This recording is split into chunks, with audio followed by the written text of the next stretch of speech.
বন্ধুগণ, আমি কবি মহিউদ্দিন চৌধুরী মাইকেল আপনাদের সামনে আবারও উপস্থিত হয়েছি একটি কবিতা পাঠ নিয়ে। আমার আজকের কবিতার নাম বিচার। আমি কবিতাটি লিখেছিলাম 7/9/2022 খ্রিস্টাব্দে।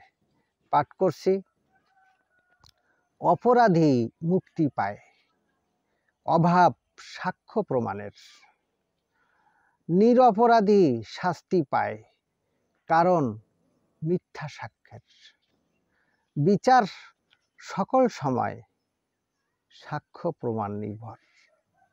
আমার এই কবিতাটি যদি আপনাদের ভালো লেগে থাকে তাহলে দয়া করে আমার এই ইউটিউব চ্যানেলটি যারা এখনো সাবস্ক্রাইব করেন নাই তাহারা দ্রুত চ্যানেলটি সাবস্ক্রাইব করে লাইক, কমেন্ট, শেয়ার দিয়ে পাশে থাকবেন, এই কামনা রেখে আপনাদের থেকে আজকে আমি বিদায় চাইছি। সবাইকে শুভেচ্ছা, শুভকামনা, অবিরাম অন্তহীন নিরন্তর পথ চলা। ধন্যবাদ।